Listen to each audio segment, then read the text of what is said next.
Amén. Tomen asiento, por favor.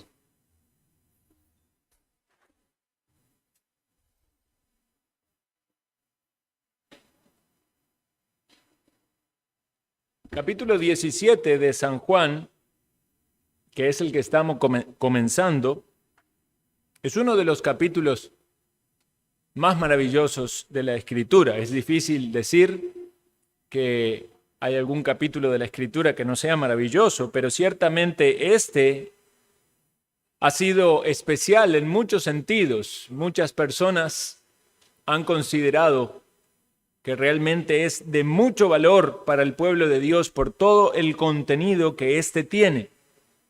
Es un capítulo especial, conocido también como la oración sacerdotal o la oración intercesora del Señor. Pero contiene abundante cantidad de nutriente y alimento en cuanto a la teología para nuestras almas. Es el único registro que tenemos en la Escritura detallado de una oración del Señor. Podríamos pensar en la oración del Señor cuando Lázaro fue resucitado. Sin embargo, aunque ciertamente el Señor dice algunas palabras allí, no es comparable con esta gran oración, todo un capítulo de la Escritura, donde vemos estas palabras que el Señor usa para hablar con su Padre. Quizás pudiéramos pensar también en la enseñanza de Jesús en Mateo capítulo 6 o en Lucas capítulo 11, cuando los discípulos se le acercaron para pedirle que les enseñe a orar. Y solemos decir que esa es la oración del Señor, pero ciertamente es la oración con la cual el Señor enseñó a orar, más que una oración que particularmente Él hiciese a Dios, porque entendemos que Él no tenía pecados de los cuales confesar o arrepentirse, como el Padre Nuestro bien lo menciona. Entonces Él estaba instruyendo allí a los discípulos y ciertamente hay parámetros de esa oración que sin duda el mismo Señor utilizó, pero no era una oración que revelase el corazón y la intimidad de Cristo con su Padre, como lo vemos en el capítulo 17. El Espíritu Santo se encargó de dejar esta joya para nosotros. No sabemos ciertamente si el Señor lo hizo de una manera audible para los discípulos, solamente Juan registra esto, o si fue por la revelación del Señor, del Espíritu sobre Juan, que pudo registrar con detalle toda esta larga oración que hizo Cristo. Podemos recordar los eventos precedentes. Gran parte del Evangelio de Juan está dedicado a estas últimas horas de la pasión del Señor. ¿Recuerdan ustedes que en Juan capítulo 13 el Señor lava los pies de los discípulos? Y luego de eso viene esa serie de eventos allí en el aposento alto, la traición de Judas, donde él sale y el Señor se queda con sus discípulos y empieza a hablar con un corazón muy pastoral, con un corazón tierno, queriendo animarles, confortarlos, pero a la vez advertirles de las cosas que iban a pasar. El Señor les habla promesas y les hace pensar en la casa del Padre, al lugar donde ellos iban a ir de descanso, que Él iba a preparar. También les habla del Espíritu Santo que iba a venir. Les habla mucho acerca de la relación que ellos debían tener con Dios y con Él, con Cristo, como la vid verdadera, en aquel en quien debían permanecer para traer frutos.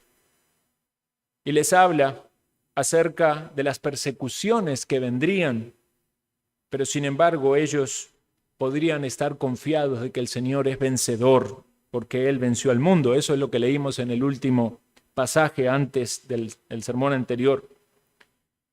Entonces, desde estar en el aposento alto, salir al final del capítulo 14 y caminar hacia el huerto del Getsemaní, todo ha sido instrucción. palabras de aliento, anuncios de lo que iba a acontecer. Pero ahora llega el momento donde el Señor ora. El Señor ora, nos dice este texto, al Padre, levantando los ojos al cielo. Si pudiéramos dividir todo este capítulo en secciones, podríamos decir que esta oración del Señor primero es por sí mismo, en segundo lugar es por los discípulos y en tercer y último lugar es por todos los discípulos, no solo aquellos que estaban con Él, sino también todos los discípulos de Cristo de todas las épocas. El Señor está aquí mostrando su humanidad, humilde, sumiso ante el Padre. Pero a su vez en esta oración podemos ver esos destellos de su divinidad, en su unidad con el Padre y en las peticiones que solamente el Hijo de Dios podía hacer. En poco tiempo Él empezaría a sentir en su cuerpo el sufrimiento necesario para conseguir o consumar la salvación de los hombres. Y el Espíritu Santo, aunque no es mencionado en todo este capítulo, está allí. Ciertamente, en una manera secreta, podemos decir, ante los ojos o los oídos de los discípulos o nosotros como lectores. Sin embargo, está allí porque el Espíritu Santo estaba siempre con Jesucristo. Y el Señor se dirige al Padre y habla con el Padre en este maravilloso pasaje que acabamos de leer. Y uno de sus temas principales es su gloria. Vamos a ver entonces este texto, queridos hermanos. Dice así: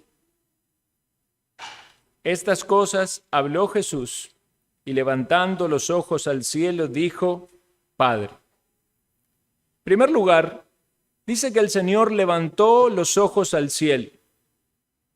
Es posible entonces que ellos estaban en dirección hacia el huerto y estaban en un lugar abierto, ya no estaban allí en el aposento alto. El Señor solía orar de esta manera y es una manera válida en la oración. Lo vemos cuando el Señor hizo algunos milagros, que levantaba su rostro hacia el cielo. Y esa manera, podemos decir, natural de pensar en Dios y levantar los ojos al cielo considerando su grandeza. Dice la Escritura que los cielos de los cielos no lo pueden contener. Por otro lado, recordamos a aquel publicano que en un acto de humillación, cuando estaba orando, dice la Escritura, no quería alzar sus ojos al cielo. ¿Por qué era esto? Porque él era consciente de su pecado, de su indignidad, y ciertamente bajar el rostro implica ese reconocimiento de la indignidad, esa humillación, el sentirse indigno. Esta es una manera muy común en la que vemos en las Escrituras las oraciones. Claro, el Señor no tenía nada de qué arrepentirse, nada de qué estar humillado ante la presencia de su Padre. Él había cumplido de manera perfecta la ley y podía mirar hacia el cielo con toda confianza, sabiendo de que era acepto porque Él es santo. Y Él le dice Padre, y vemos en este texto esta manera tan cercana del Señor de relacionarse con el Padre, pero podemos recordar que momentos antes el Señor había instruido a los discípulos a orar al Padre y a pedir en el nombre de Cristo, algo que dijimos era extraño para los judíos porque consideraban a Dios Padre en un sentido de creador o a Padre en el sentido de nación, pero experimentar esa relación filial de Dios como Padre y sentirse amado por Dios como un padre y ser uno, un hijo de Dios. Eso es una luz nueva que Cristo trae a su mente y a su corazón y a la experiencia que ellos iban a vivir desde el momento de la llegada del Espíritu Santo. El Señor habla con su Padre y eso nos hace pensar que Dios es un Dios relacional. Él se ha revelado así porque Él quiere relacionarse con nosotros y esa palabra nos hace pensar en algo muy tierno, porque un padre es aquel que cuida de sus hijos, que provee para sus hijos, que instruye a sus hijos, que está desde el momento del nacimiento de sus hijos. Pero si lo pensamos en términos humanos, podemos quedarnos quizás con algunas personas pudieran decir, con el mal sabor de alguna mala experiencia, algunos que fueron abandonados, algunos que tuvieron un padre que no cumplieron con su responsabilidad, algunos que no tuvieron padre, pero cuando pensamos en Dios, pensamos en que es perfecto, en que es santo, en que es justo, pero elige esta manera de revelarse a nosotros como padre y a su vez como hijo para mostrarnos de que Él se relaciona de esta manera tan íntima, tan cercana, y Dios quiere que seamos sus hijos para que también nosotros nos relacionemos así con Él. Entonces es maravilloso ver a Dios en su humanidad, en Cristo Jesús, relacionándose con el Padre y pensar de que Dios Hijo vino para que nosotros conozcamos al Padre y para que pudiéramos relacionarnos con Él. Y como dijimos, aunque el Espíritu Santo no es mencionado en este capítulo, sí lo es anteriormente, pero el Espíritu Santo estaba allí con Cristo. ¿Y qué dice el Señor en esta oración? Padre, la hora ha llegado. La hora ha llegado. ¿Cuál es esa hora? Ya el Señor había hablado anteriormente acerca de la hora. Más bien, en muchas oportunidades hay situaciones donde el Señor dice, aún no ha llegado la hora. Pareciera ser que todo se iba precipitando y de repente iba a ser ya la muerte del Señor por sus enemigos o por las situaciones que le rodeaban, pero aún no era la hora.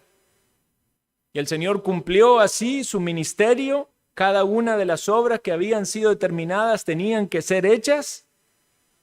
Pero llega el momento de la hora. En Juan 12 ya el Señor respondió diciendo, ha llegado la hora para que el Hijo del Hombre sea glorificado. Juan 12, 23. En el contexto eran que los griegos, ustedes lo recordarán, vinieron a buscar al Señor. Esa fue una señal de que había llegado el tiempo. Los judíos le estaban rechazando, pero los gentiles venían a buscar al Señor. Ha llegado la hora, ahora el Hijo del Hombre va a ser glorificado. Luego, cuando Jesús estaba lavando los pies de los discípulos, dice así, antes de la fiesta de la Pascua, sabiendo Jesús que su hora había llegado, y ahí explica, para que pasase de este mundo al Padre, como había amado a los suyos que estaban en el mundo, los amó hasta el fin. ¿Cuál era entonces esa hora? Esa hora especial era la hora de la muerte del Señor Jesucristo, de la realización de la obra redentora, del sacrificio, donde el Cordero de Dios moría para expiar el pecado de su pueblo. Ese es el clímax de la historia y es, podemos decir, lo más importante en la historia humana y en la historia de la redención, es la cruz. De hecho, la historia humana, por lo menos de este lado de Occidente, está dividida en su calendario por la cruz, antes de Cristo y después de Cristo. Es la cruz donde el Cordero entrega su vida, donde el pastor entrega su vida para salvar a sus ovejas. Esa hora había llegado y en el tiempo apropiado, según como Dios lo tenía en su soberana voluntad, nada se escapa de su plan. No es que los hombres tomaron control de esa situación, que Jesús no pudo evitar que lo atraparan, no, estaba todo planeado para que Él lograra la redención. Entonces Jesús le dice al Padre, glorifica a tu Hijo, glorifica a tu Hijo. ¿Qué está pidiendo aquí Jesús? ¿A qué se refiere Jesús cuando le pide al Padre que el Padre glorifique al Hijo? Cuando vemos otros textos de las Escrituras, vemos que el glorificar o la glorificación puede tener contextos bastante amplios. Por ejemplo, en San Juan capítulo 7, versículo 39, dice, esto dijo del Espíritu que habían de recibir los que creyesen en Él, pues aún no había venido el Espíritu porque Jesús no había sido aún glorificado. Entonces podemos pensar cómo fue glorificado el Señor. Bueno, ciertamente tiene que ver con la hora, tiene que ver con la hora de la muerte y tiene que ver sin duda también con la resurrección y tiene que ver también con la coronación en el cielo, sentándose a la diestra del Padre. También el Señor, cuando resucitó a Lázaro, que mencioné también que allí había orado, y después, posteriormente, dice en Juan capítulo 12, versículo 28, anunciando su muerte, dice, Padre, glorifica tu nombre. Entonces vino una voz del cielo, lo he glorificado y lo glorificaré otra vez. Cristo vivió glorificando a Dios. Cada una de las obras que el Señor hacía llevaban gloria a Dios. Por eso cuando hablamos del propósito principal del hombre, prácticamente podemos decir que es hacer lo que hizo Cristo, darle gloria a Dios con toda nuestra vida y disfrutar de Él. El Espíritu Santo, dice la Escritura, que glorifica al Hijo. ¿Por qué? Porque Jesús dijo que tomará de lo mío y os lo hará saber. Entonces Cristo es glorificado en nosotros cuando le conocemos y vemos sus virtudes, sus atributos, sus maravillas, sus obras. Glorificamos a Dios cuando le exaltamos, cuando lo reconocemos. Cuando vemos todas esas virtudes desde una perspectiva de fe, de sumisión, de alabanza. En Juan 17, 4, acabamos de leer, Jesús dice, yo te he glorificado en la tierra. El Hijo ha glorificado al Padre en la tierra. ¿Cómo? He acabado la obra que me diste que hiciese. De modo que hay gloria a Dios en la obediencia. Cuando el Padre le dio al Hijo una obra, o muchas obras dentro de una gran obra que es la obra redentora, el Hijo voluntariamente tomó ese desafío, ese compromiso. Dice la profecía, según está escrito en el rollo del libro, he aquí vengo para hacer tu voluntad. El Señor vino a cumplir esa obra y en medio de esa obra estaba glorificando a Dios que le había encomendado esa obra. Entonces vemos que el Hijo ha estado glorificando al Padre en cada una de sus obras, en cada uno de sus pensamientos. Y glorifica al Padre entregando su vida, siendo levantado de entre los muertos, consumando esa obra de salvación, pero también vemos que el Padre glorifica al Hijo en ello. En el mismo capítulo, versículo 10, dice, y todo lo mío es tuyo y lo tuyo mío, y he sido glorificado en ellos. Dios glorificando a Cristo en los corazones de los discípulos. cuando veían más acerca de quién Él es, de cómo obra, de cómo actúa, de lo maravilloso que Él consigue para su pueblo. Entonces, desde una perspectiva podemos hablar ciertamente de la glorificación de Dios en levantar a Cristo de la tumba y ascender hasta los cielos. Hablamos de la glorificación de los creyentes cuando lleguemos a ese estado eterno.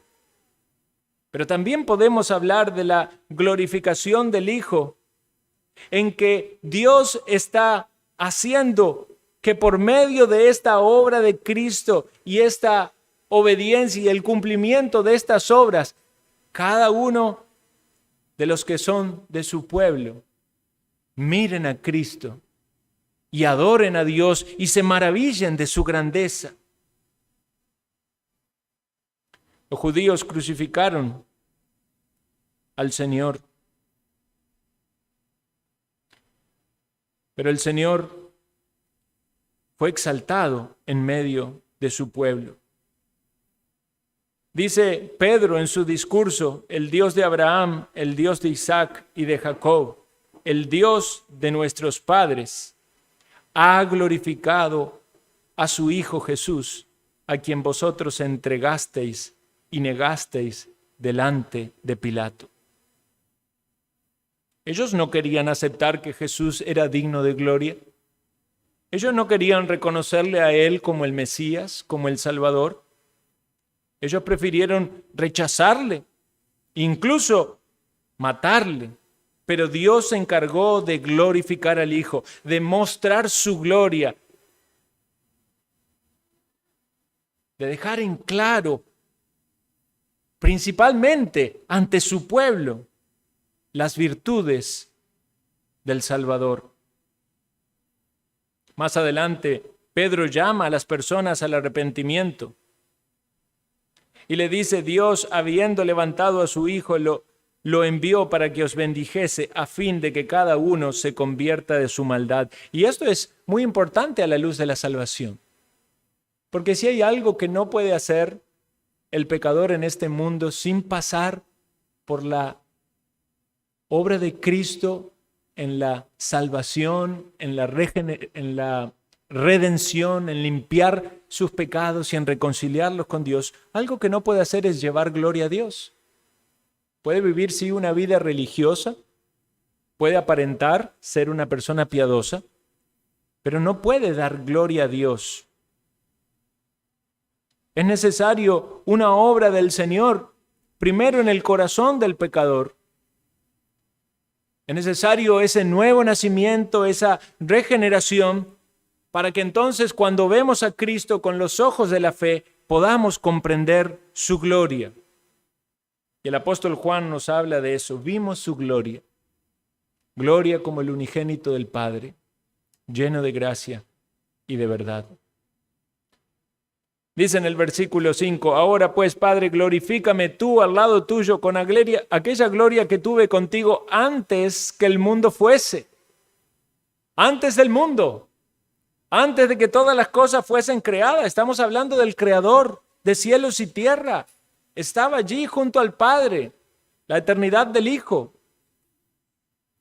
digno de gloria.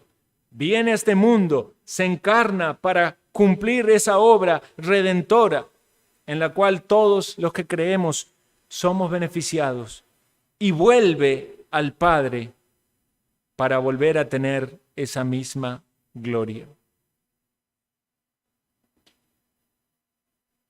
En Juan 13:31 dice: entonces cuando hubo salido, dijo Jesús: ahora es glorificado el Hijo del Hombre y Dios es glorificado en él. Y si Dios es glorificado en él, Dios también le glorificará en sí mismo y enseguida le glorificará. Ahora notemos algo: a pesar de que Jesús sabía que todas estas cosas iban a cumplirse, de que Él es digno de gloria, de que Él iba a recibir gloria, de que Él iba a la cruz, y aunque la cruz iba a ser en apariencia una humillación, Dios iba a encargar de que la gloria de Cristo brille allí para la salvación de su pueblo. Pero aún así, el Hijo va al Padre en oración.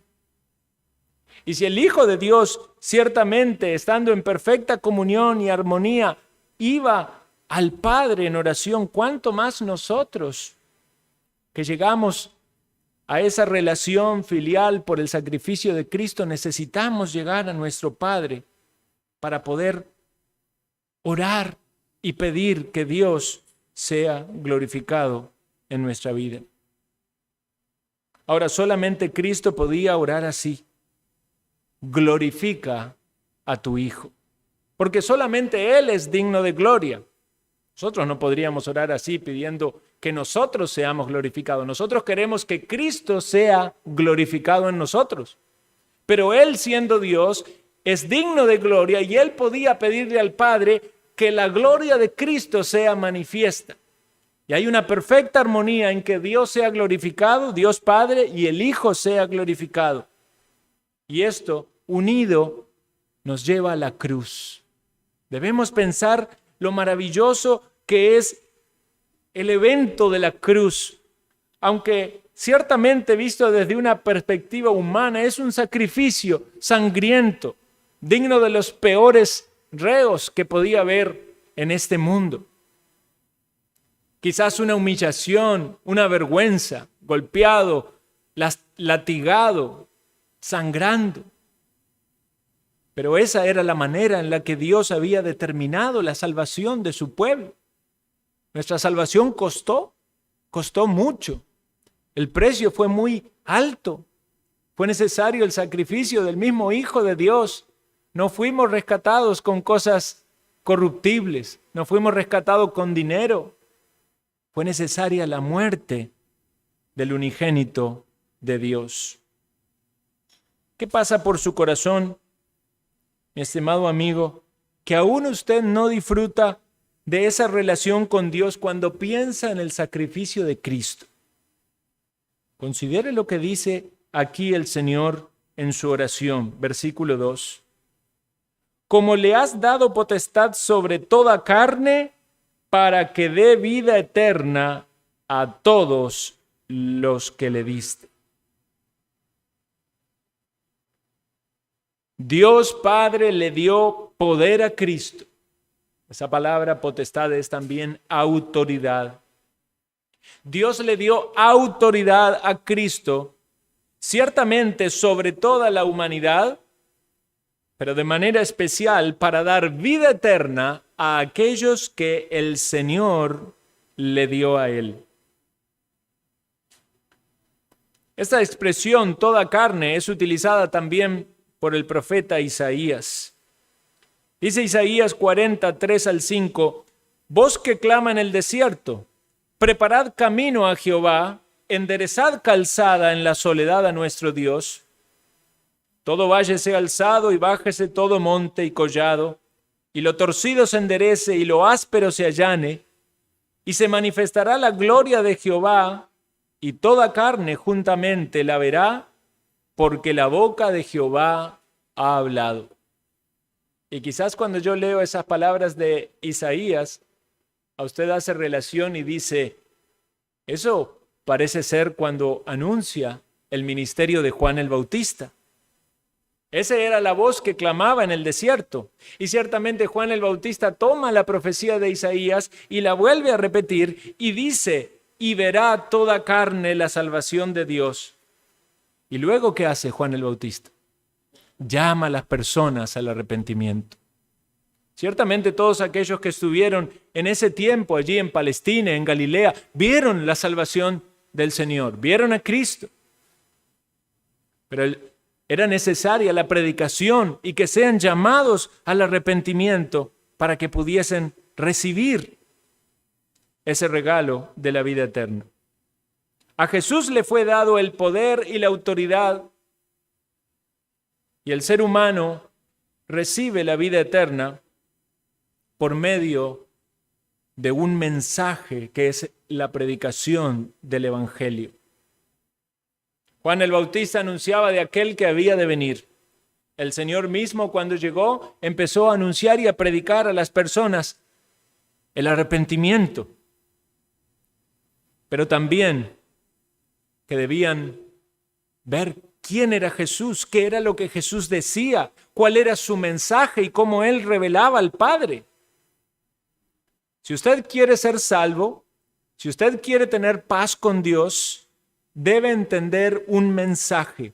Ese es el mensaje de las buenas nuevas. Es el mensaje del Evangelio. Si usted quiere tener seguridad sobre su destino eterno, tiene que comprender este mensaje. No es nada más oírlo y tan solo decir, como alguien que estudia una clase de historia, sí, Jesús murió hace ya casi 2000 años. Es necesario comprender intelectualmente. A veces uno habla con las personas acerca del Evangelio y le pregunta si entienden qué es el Evangelio.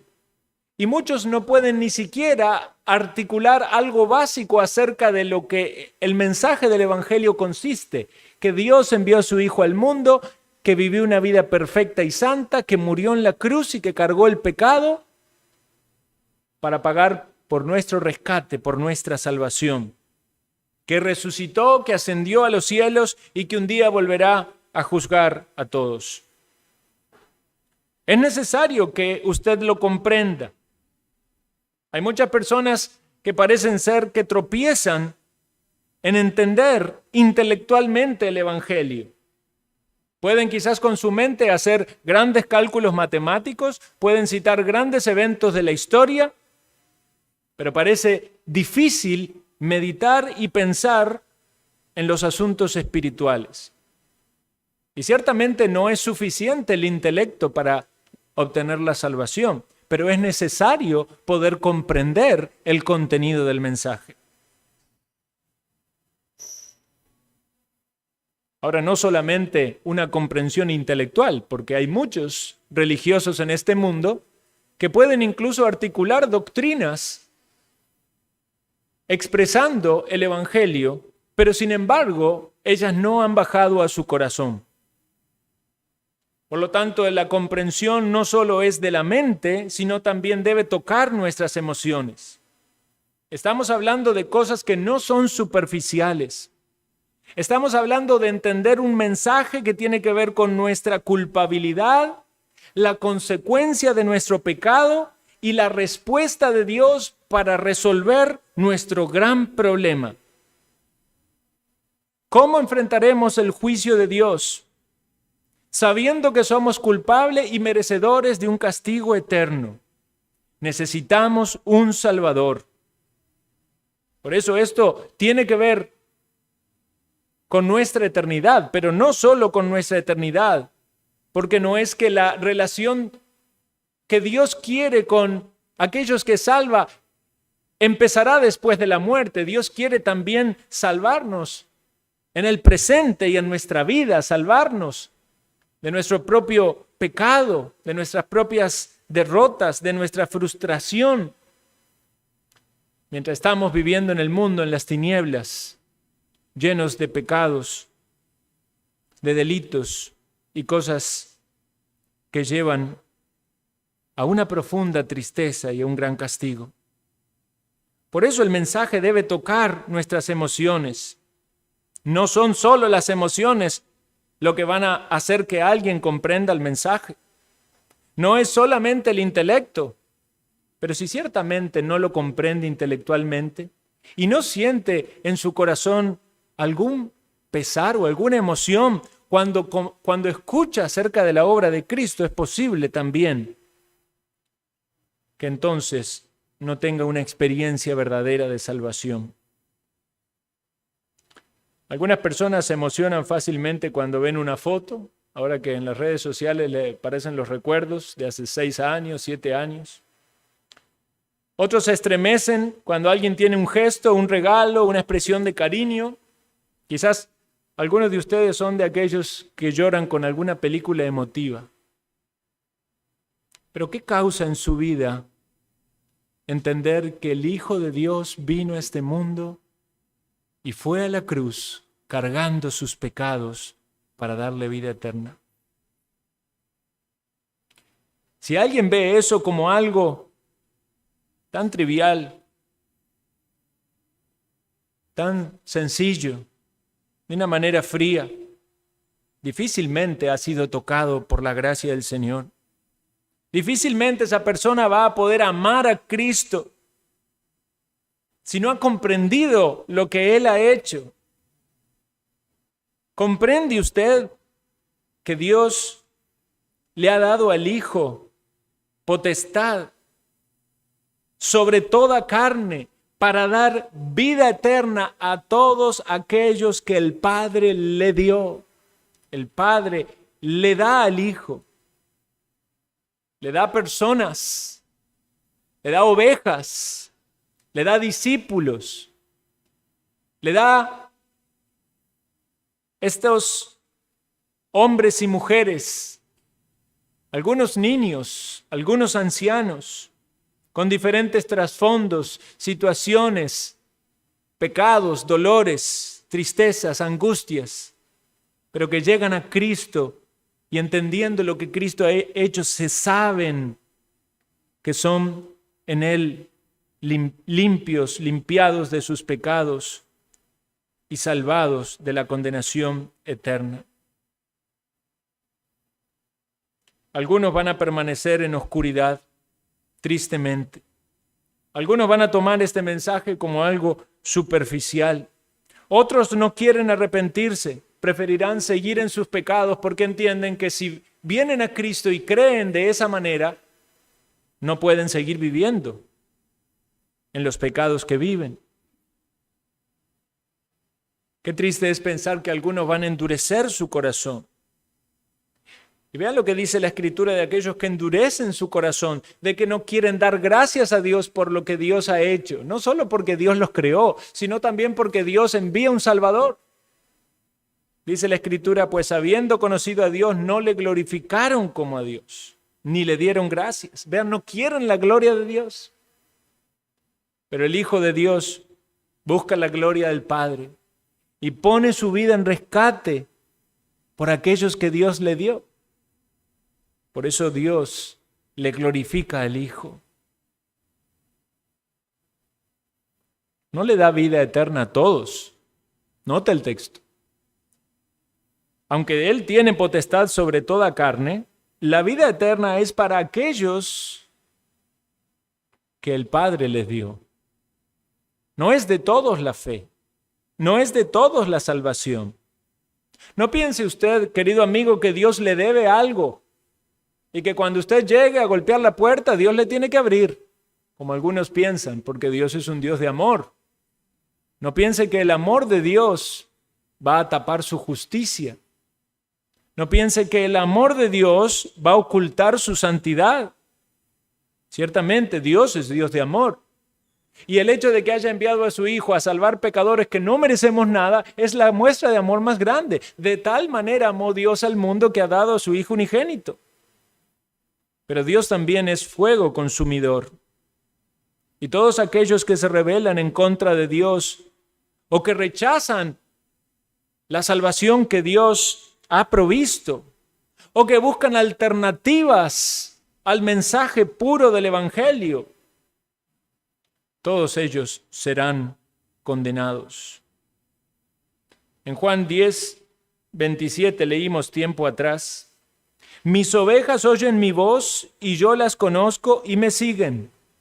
Y yo les doy vida eterna y no perecerán jamás, ni nadie las arrebatará de mi mano. Mi Padre que me las dio es mayor que todos y nadie las puede arrebatar de la mano de mi Padre. Vean al Padre y al Hijo poniendo sus manos en esta obra salvífica y redentora. Una salvación segura, una salvación que es dada y que ni usted ni yo la podemos perder, porque es Dios el que la da y es Dios quien nos cuida y que nos conserva. Si efectivamente somos sus ovejas, oiremos su voz y le seguiremos. Esta es una descripción de los creyentes. Los discípulos escucharon la voz de Cristo audible porque el Señor les dijo a muchos de ellos: sígueme. Y dejaron sus cosas y le siguieron. Y anduvieron caminando por las tierras de Palestina, viendo al Señor hacer numerosos milagros y hablando palabras de vida eterna. Pero no solamente a ellos se refiere el Señor como ovejas. Dice, también tengo otras ovejas que no son de este redil, aquella también debo traer, y oirán mi voz, y habrá un rebaño y un pastor. El Señor está hablando de la salvación de los gentiles, del mundo entero, de todos aquellos que habían de creer después de que Él muriese, resucitase y ascendiese a los cielos. Está hablando de las personas que hoy creen en el Señor Jesucristo. Y está hablando de aquellos que hoy escuchan la voz de Cristo y van a Él en fe y en arrepentimiento para recibir la salvación. Es maravilloso considerarse tan bendecido por Dios, en que también nosotros podemos ser herederos de lo mismo que los discípulos, aun cuando no escuchamos la voz audible de Cristo como ellos la escucharon. Con los oídos de la fe hemos escuchado al Señor llamándonos y con la fe le hemos seguido. No lo vimos con nuestros ojos, pero sí podemos decir que le vemos con los ojos de nuestra fe. Sabemos que Cristo murió y resucitó y lo tomamos de una manera personal, no por todos, de una manera general. Podemos decir que es por mí. ¿Puede usted decir que murió por usted? ¿Ve usted y entiende usted la salvación de manera personal? Que la muerte de Cristo fue por usted, con su nombre, con su apellido. Cuando Cristo sufrió en la cruz el castigo, estaba sufriendo por sus pecados. Estaba pagando por sus pecados. Son sus deudas, mis deudas, la que Él cargó allí en la cruz. De modo tal de que pudiésemos llegar a esta relación con Dios, donde no hay deudas de nuestra parte, donde no estamos en una condición defectuosa, porque Él nos ha hecho aceptos en su Hijo. Él ha hecho todo bien. Él ha cumplido a la perfección la obra que el Padre le pidió que hiciese, como recién leíamos. Y ahora le dice al Padre que Él tiene ese poder para dar vida eterna a todos los que Él le da. Vean cómo describe el versículo 3 de manera tan magistral esa vida eterna. Y esta es la vida eterna: que te conozcan a ti, el único Dios verdadero, y a Jesucristo, a quien has enviado. ¿Es asombroso el poder de Jesús para salvar? Este texto nos hace pensar entonces en la vida eterna como un conocimiento, pero no un conocimiento intelectual solamente, como antes dijimos, sino un conocimiento relacional. Nosotros tenemos que conocer al Padre, y la manera de conocer al Padre es por medio del Hijo. El Hijo vino a revelar al Padre.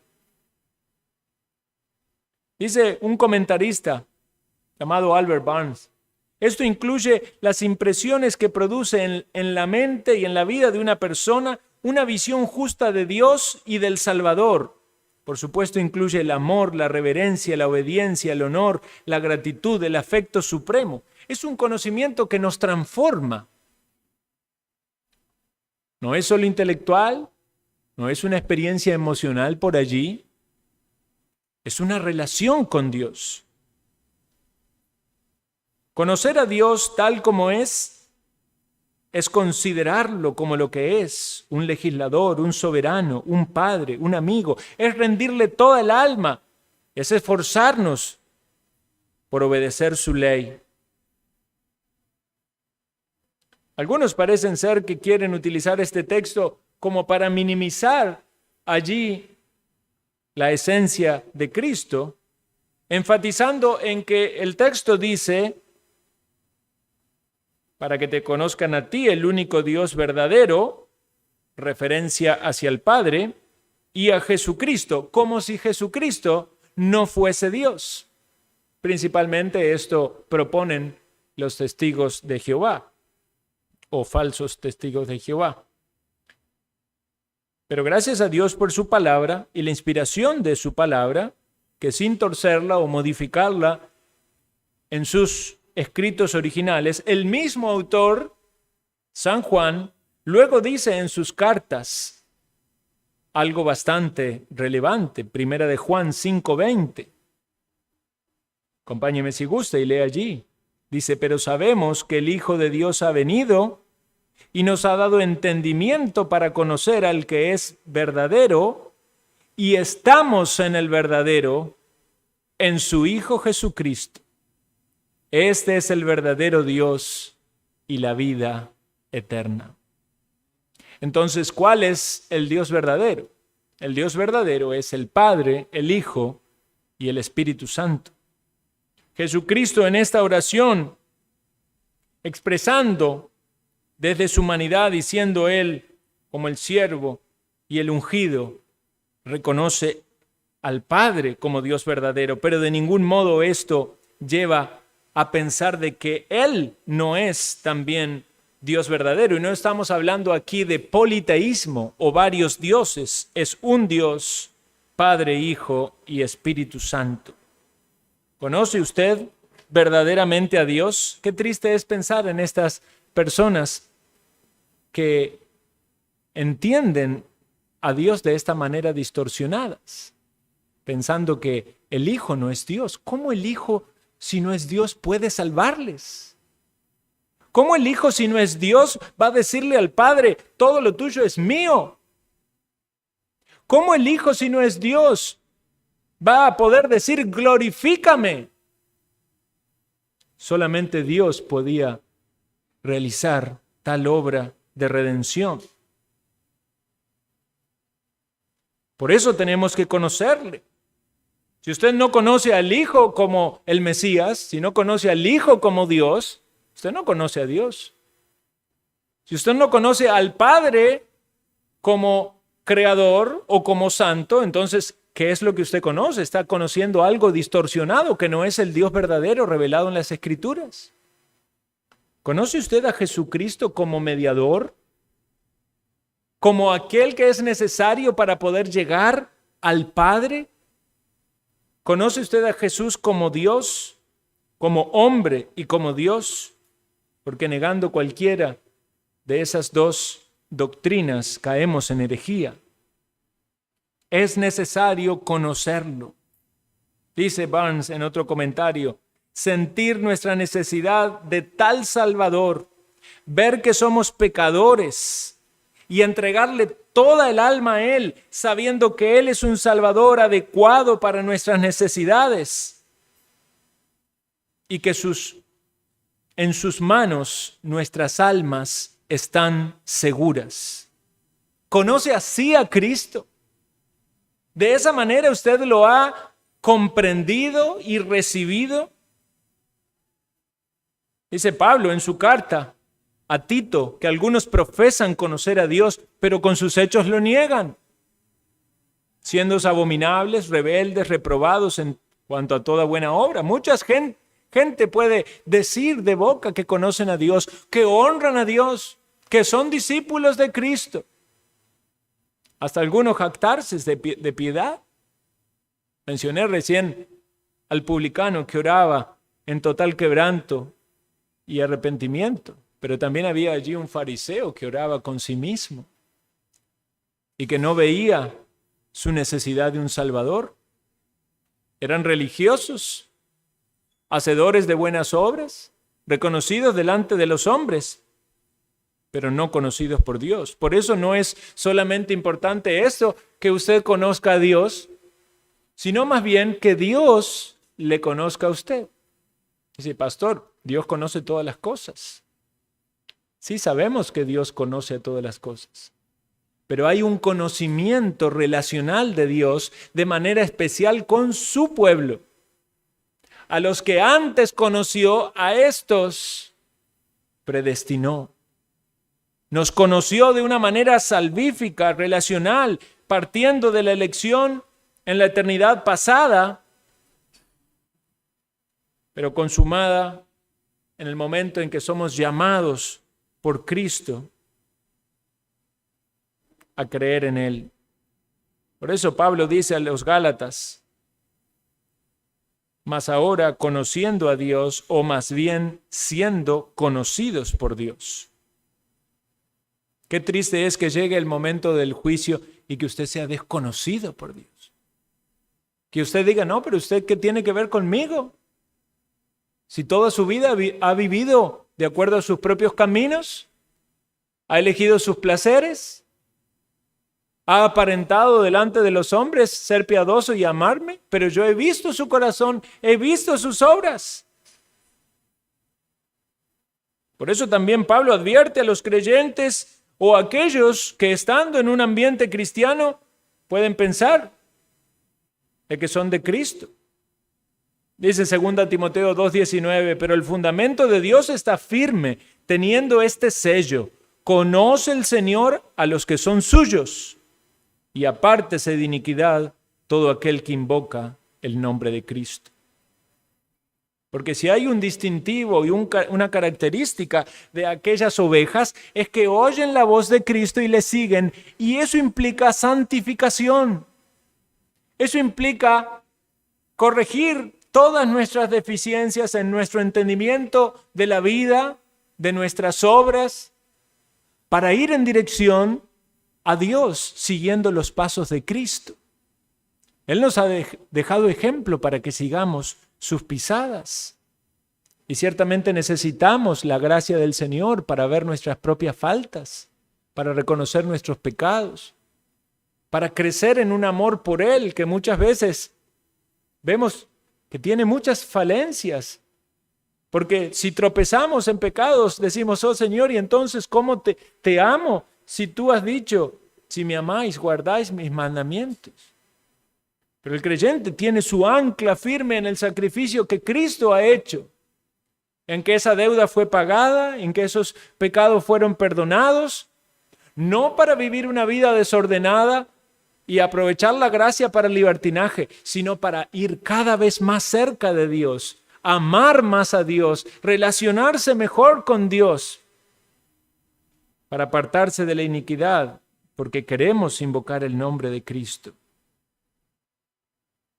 Por eso es tan necesaria la predicación de su palabra, la exposición de la palabra de Dios, para que nuestra mente pueda adentrarse en esas verdades espirituales, comprendiendo quién es el Hijo, quién es el Padre, qué ha hecho el Padre, qué ha hecho el Hijo.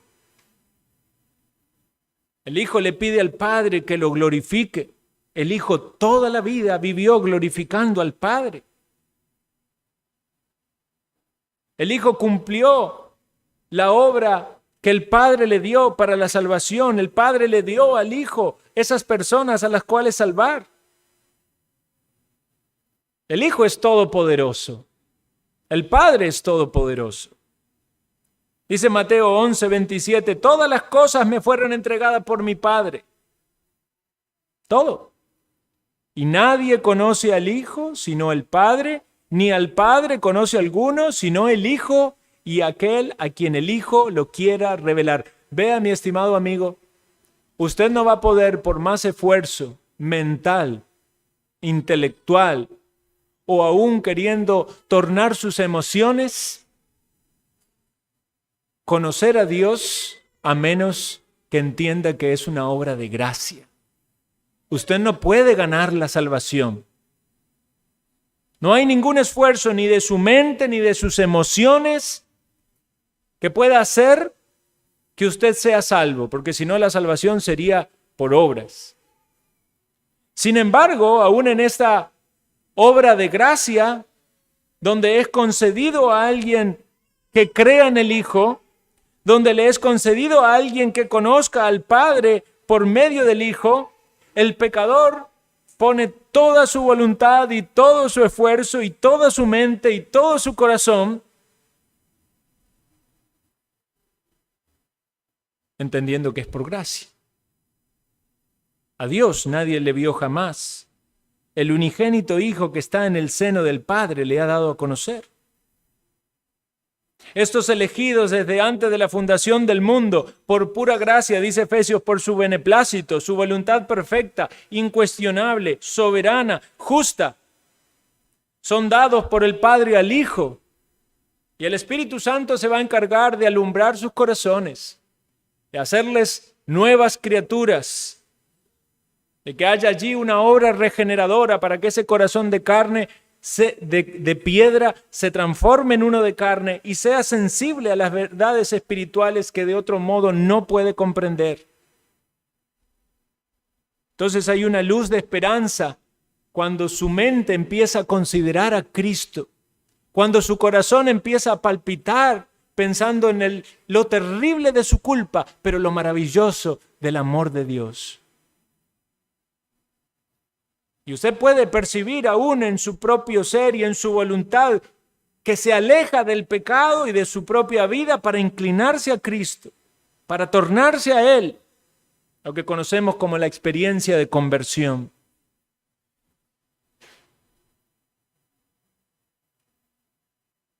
Eso es lo que el Señor vino a hacer. Dice el versículo 4, yo te he glorificado en la tierra, he acabado la obra que me diste que hiciese. Y estamos en un extremo, el extremo del final de la vida terrenal de Cristo. Pero si vamos al inicio, ¿recuerdan cuando el ángel habló? Dará a luz un hijo y llamará su nombre Jesús, porque él salvará a su pueblo de sus pecados. Esa es la obra. Esa es la obra, salvar. Señor es poderoso para salvar. Más adelante vamos a ver cuando el Señor estaba en la cruz, después de tomar el vinagre para que se cumpliese la Escritura, dijo, consumado es. Consumado es. El trabajo fue terminado, se cumplió cada uno de los pasos necesarios en la vida perfecta del Hijo. Finalmente, entrega su espíritu, pagó el precio. Los pecadores fueron redimidos. Claro, en la experiencia de cada uno de nosotros hay un momento de salvación, pero la obra de Cristo está completa. Siendo conscientes de esta obra tan maravillosa, tan grande, tan sublime, tan majestuosa que ha hecho el Hijo, entendemos ahora esta oración, Padre, glorifícame tú al lado tuyo con aquella gloria que tuve antes contigo, antes que el mundo fuese. Evidentemente Dios lo iba a hacer, lo iba a levantar de la tumba, iba a estar en el trono. El Señor hoy reina, fue exaltado hasta lo sumo, en el nombre de Cristo se doble toda rodilla, toda lengua confiese que Él es el Señor. ¿Cómo va a vivir usted su vida? ¿Va a vivir usted su vida lejos de esta relación única, maravillosa, en el cual solamente el Hijo de Dios puede colocarle? Relación salvífica, como un Hijo de Dios redimido, teniendo un Padre, teniendo un Salvador. ¿O va a seguir usted viviendo según sus caminos, en su propia voluntad, para ir a una condenación eterna? Nosotros que somos discípulos del Señor, nos maravillamos al considerar las verdades del Evangelio y aprendemos también de esto. Aprendemos la necesidad de depender del Señor en oración. Aprendemos el valor de perseverar en deleitarnos y en comprender la gloria de Cristo en la obra de la cruz. Aprendemos a saber que también hay un trabajo que realizar y que debemos nosotros tener ese trabajo realizado para que cuando sea la hora de partir podamos también mirar hacia atrás y saber que hemos hecho lo que el Señor nos ha pedido. Oremos.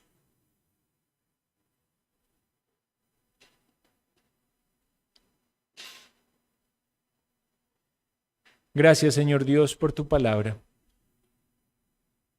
No nos alcanzan las reflexiones para exaltar la maravilla, lo grande, lo sublime, lo perfecto de la obra de tu Hijo, de tu obra. Queremos, Señor Dios, suplicarte por la salvación de los perdidos. Que los que están aquí, que aún no han procedido al arrepentimiento y a la fe, obres en ellos tu gracia. Y ellos no dejen pasar más el tiempo, sino que en lo profundo de su corazón, con toda su mente, con sus fuerzas, con su voluntad, se entregan a ti, reconociendo la obra salvífica que Cristo ha hecho. Lo pedimos en su nombre. Amén.